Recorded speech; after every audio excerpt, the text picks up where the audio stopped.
આપણું યુનિટ 2, જેમાં ગયા લેક્ચરમાં આપણે વાત કરી હતી કે જે રસાયણો છે એનો ઉપયોગ કરવામાં આવે તો એ જંતુનાશક તરીકે એમનામાં કયા કયા ગુણધર્મો હોવા જોઈએ.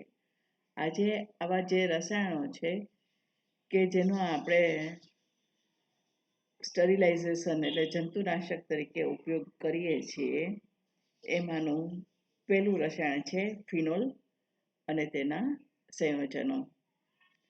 સૌથી પહેલા જ્યારે ઓપરેશનો કરવામાં આવતા હતા ત્યારે મેં તમને કીધું એમ કે ઓપરેશનથી જે સમસ્યા છે એ દૂર થાય, પણ એ ઓપરેશન વખતે વપરાયેલા જે સાધનો છે, જે કપડાં છે, જે રૂમ છે, એમાં જો સૂક્ષ્મ જીવાણુ હોય તો એ શરીરમાં પ્રવેશી જાય. એટલે આપણે એવું કહી શકીએ કે બકરો કાઢતા ઊંટ પેઠું. એટલે એના જે પ્રોબ્લેમ છે એ ઓપરેશનથી સોલ્વ થઈ ગયો, પણ આ બીજા સૂક્ષ્મ જીવાણુ અંદર પ્રવેશી ગયા અને એમને કારણે ઘણા બધા રોગો થાય અને વ્યક્તિનું મોત પણ થઈ જતું હતું. ત્યારે સૌથી પહેલી વખત જોસેફ લિસ્ટર છે એણે આવું વાડકાપ એટલે કે ઓપરેશન દરમિયાન જંતુનાશક તરીકે ફિનોલનો ઉપયોગ કરેલો હતો, જેને પરિણામે ઓપરેશન પછી જે મોત થતા હતા, પ્રસૂતિ પછી જે મોત થતા હતા, એમનામાં મૃત્યુ દર ઘટ્યો, એટલે કે એનું મોતનું પ્રમાણ ઘટ્યું.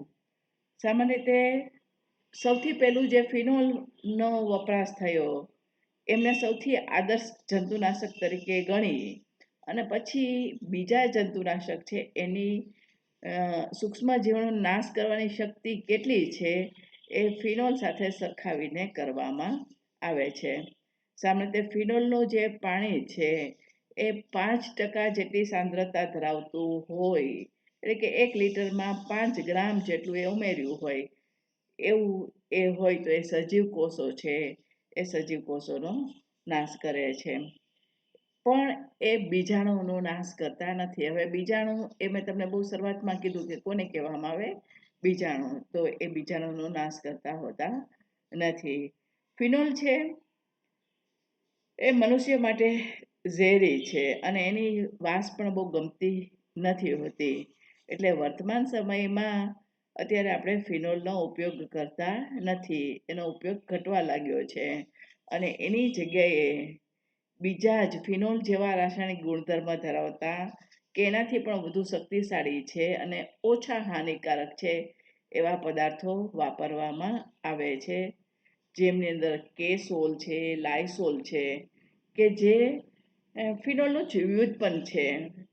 એટલે ફિનોલમાંથી જ એ બનાવેલા હોય છે. એવા વ્યુત્પન્નોનો ઉપયોગ અત્યારે કરવામાં આવે છે અને આ ઉપયોગ ક્યાં કરવામાં આવે છે તો કે આપણી જે લાદી છે, આપણી દિવાલ છે, ફર્નિચરની સપાટી છે, હોસ્પિટલના સાધનો છે, દર્દીના મળમૂત્ર છે એમને સાફ કરતા હોય, એટલે કે લેટ્રિન બાથરૂમને જે સાફ કરતા હોય દર્દી વાપરતા હોય એને જંતુરહિત કરવા માટે વાપરવામાં આવે છે. ફિનોલના જ આ સંયોજનોમાં હેક્ઝાક્લોરોફિલ છે એમનો ઉપયોગ બેક્ટેરિયોસ્ટેટિક પદાર્થ એટલે કે બેક્ટેરિયાનો જે નાશ કરે એમના માટે કરવામાં આવે છે. એટલે કે સાબુમાં, શેમ્પૂમાં, ટૂથપેસ્ટમાં, મલમની અંદર અને કેટલાક કોસ્મેટિક્સ છે એમની અંદર આ હેક્ઝાક્લોરોફિલનો ઉપયોગ કરવામાં આવે છે. પણ જો આનો લાંબો સમય સુધી ઉપયોગ કરવામાં આવે તો એ ઝેરી અસર કરતું હોય છે, એટલે લાંબો સમય સુધી આનો ઉપયોગ કરી શકાય નહીં. ફિનોલ છે એ સૂક્ષ્મ જીવાણુનો નાશ કરે છે. એ કઈ રીતે કરે છે તો કે જે સૂક્ષ્મ જીવાણુ છે, સૂક્ષ્મ જીવાણુમાં ઉપર કોષની ઉપર જે કોષ રસ પટલ હોય એ કોષ રસ પટલને તોડી નાખે છે અને એમાં જે ઉત્સેચકો છે એમને નિષ્ક્રિય કરી દે છે, જેને પરિણામે સૂક્ષ્મ જીવાણુ છે એ સૂક્ષ્મ જીવાણુઓનો નાશ થતો હોય છે. બીજું છે એ આલ્કોહોલ. સામાન્ય રીતે ઇથાઇલ આલ્કોહોલ છે એનું 70થી 90% જેટલી સાંદ્રતા ધરાવતું દ્રાવણ હોય તો એ સૂક્ષ્મ જીવાણુ છે એમના કોષનો નાશ કરે છે, પણ એ પણ બીજાણુ છે એનો નાશ કરતું હોતું નથી. સામાન્ય રીતે ચામડીને જંતુમુક્ત કરવાની હોય, થર્મોમીટરને જંતુરહિત કરવાનો હોય ત્યારે એનો ઉપયોગ કરી શકાય છે. એ બેક્ટેરિયાની સાથે સાથે વાયરસ છે એ વાયરસને પણ નાશ કરે છે.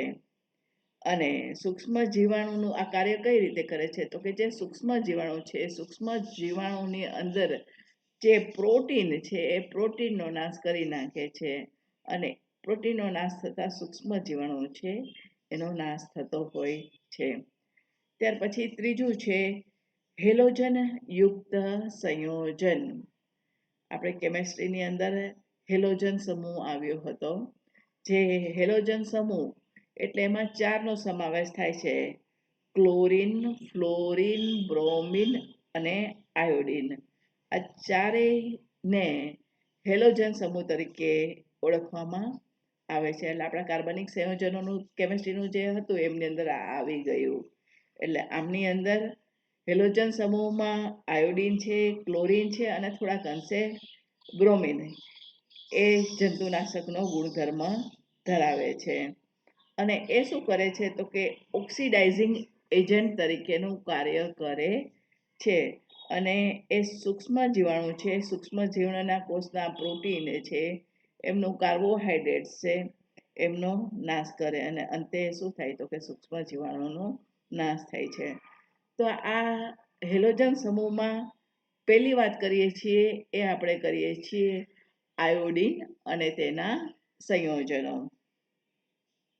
આયોડીનનો ઉપયોગ 1830ની અંદર શરૂ થયો, જેનું નામ હતું ટિંચર આપણે કહેતા, અથવા તો ટિંચર આયોડીન. જે મેં તમને પહેલાં પણ કીધું કે આપણે જ્યારે ચામડી ઉપર લોહી લેવાનું હોય ત્યારે એને પ્રિંક કરીએ ત્યારે સ્પિરિટ ના હોય તો આપણે આયોડીનનો ઉપયોગ કરતા હોઈએ છીએ, જે ટિંચર આયોડીન.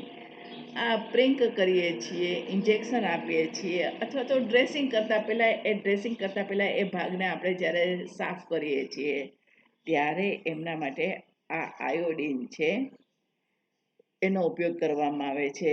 એ આયોડીનને આલ્કોહોલની અંદર દ્રાવ્ય કરી અને એનો ઉપયોગ કરવામાં આવતો હોય છે.